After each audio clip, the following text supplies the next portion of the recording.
One thing I hear from guys my age when I talk to them about dating is just the state of a lot of women today and the way dating has become.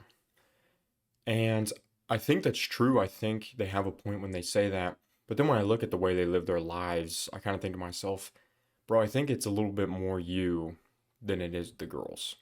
And what I mean by that is your actions are not leading to finding a good wife, to finding a good girlfriend, to finding the kind of woman you want, because the way you're living your life, one, attracts normies, but also you yourself are not standing apart at all.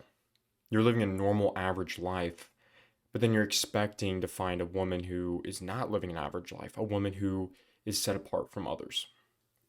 So, in this video, I'll walk you through some ways that you can change that, some ways you can stand apart. And the reason I can talk about this too is because once I started doing these things, I found my fiance, and her and I are about to be married. So it will work. And the first thing that I started doing was I started acting a lot more gentlemanly. And I kind of thought about it like, how would my grandfather date my grandma? Like, how would my grandfather have dated when he was my age? And you start carrying yourself just a little bit differently. You start, I don't know, just doing like little small gestures that really set you apart. I remember one time I had gotten the door for this girl, like the car door. Okay, I got the door for her. I didn't think anything of it. We go on our date, cool. Anyways, later, a couple days, uh, or excuse me, a couple days later, she's talking. I'm talking with her, and she just makes a comment that her parents really liked me. And to me, I'm like, dude, I like talked to your parents for 2 seconds and then we left. But she was like, yeah, they really liked how you got the car door for me. And, you seemed like a gentleman, all this stuff. To me, I didn't think anything of it, but it made like a huge impact. I just realized, wow, first off, the kind of girl who is ladylike, who is feminine, she's going to be attracted to that. But then also, like a girl boss feminist, independent woman, which is not the kind of woman I've ever been attracted to. They do not find that attractive. They actually find that repulsive. I remember I was talking with a couple one time, and it had something to do with getting the door, like not, like getting the door or not getting the door. And she made some comment, like super girl bossy, like, I'm not going to wait for him to get the door for me or something like that. And I was like, bro, that's gross. That's disgusting. But see, that'll set you apart. And then the kind of women who are into that, feminine women, the women hopefully you're trying to find and attract, they're gonna find that very attractive. And I was talking with my fiance about this a couple days ago, and she had made the comment about how being a gentleman set me apart from a lot of guys who were very similar to me, who maybe have the same characteristics as me, but just being a gentleman really set me apart. So the first thing you need to be doing is when you're going out with girls, when you're interacting with them, act like a gentleman. And being a gentleman does not mean being a simp, okay? There's a big difference. Being a gentleman, it's kind of like reciprocated, okay? So like paying for the date, I think as well is kind of gentlemanly. But it's like, bro, you're taking her out on a date, so it's not simping.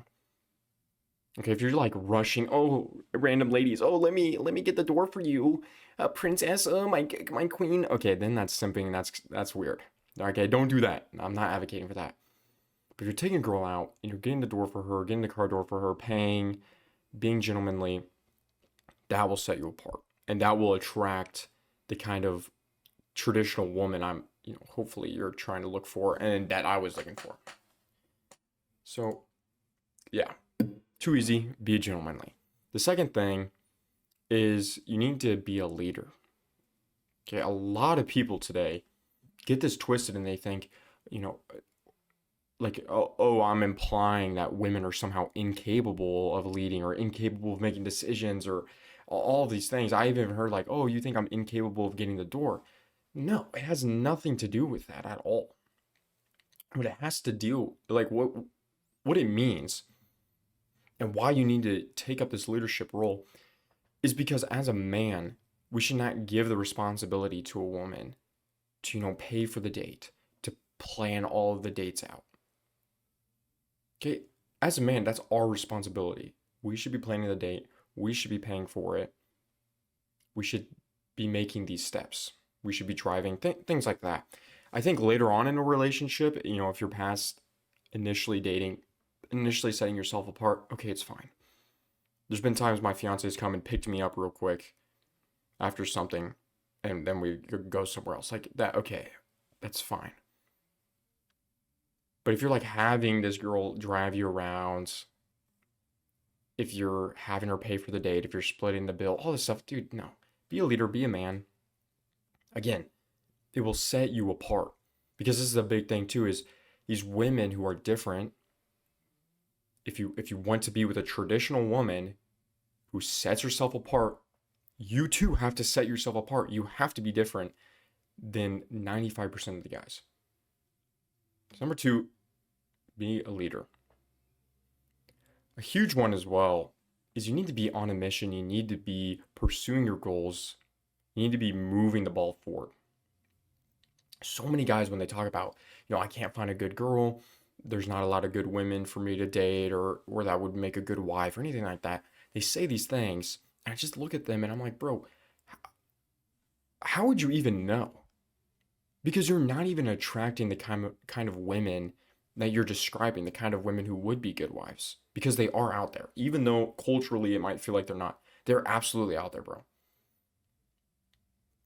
But you're not doing anything with your life. If you're just kind of going to the gym, going to school, half-assing that, you go home, play video games, you go home, you just hang out, you have no greater goal, no purpose you're striving for. Maybe your faith is just, lukewarm, casual. How do you then expect for a woman to see your life, see the way you're living, and think to yourself, man, I really want to join him in life. I really want to be a part of his life and accompany him in the journey he's on. And I said right there, the journey. Because, bro, I'm not like the top dog yet. I'm not crushing it in every single area of life. I'm just not. I'm not at that level yet. But I'm getting there. I'm on the journey to get to that point. And my fiance recognized it and obviously was attracted to this journey, this life that I'm living.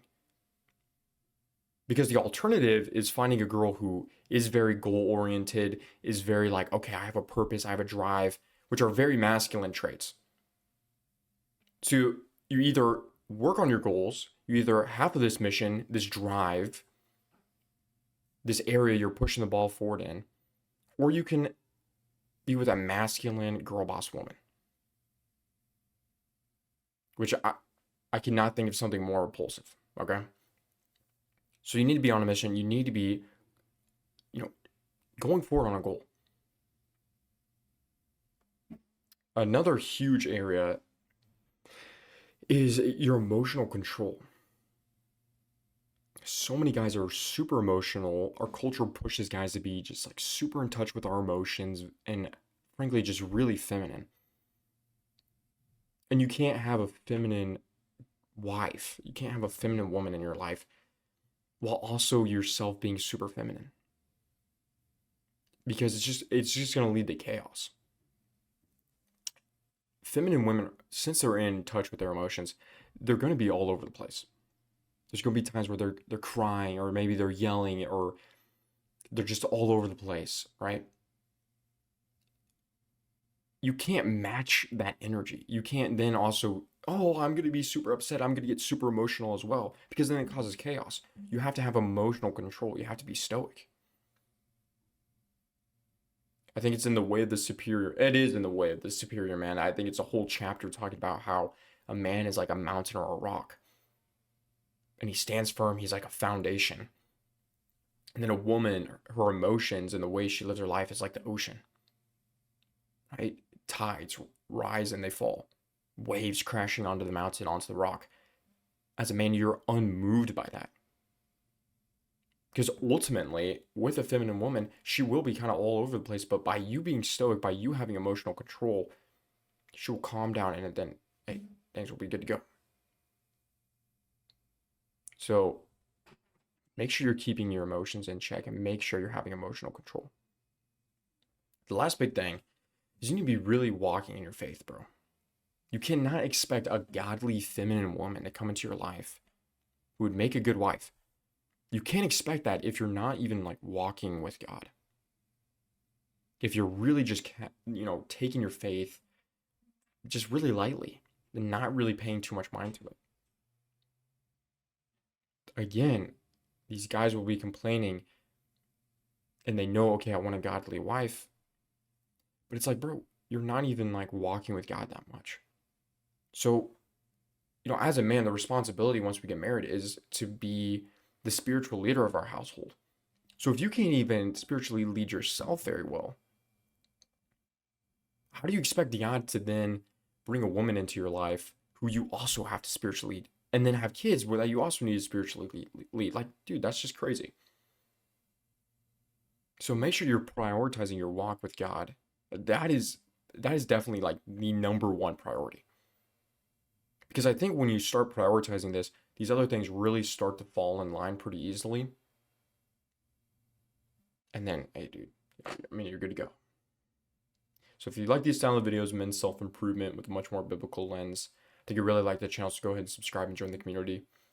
I'll see you tomorrow, bro.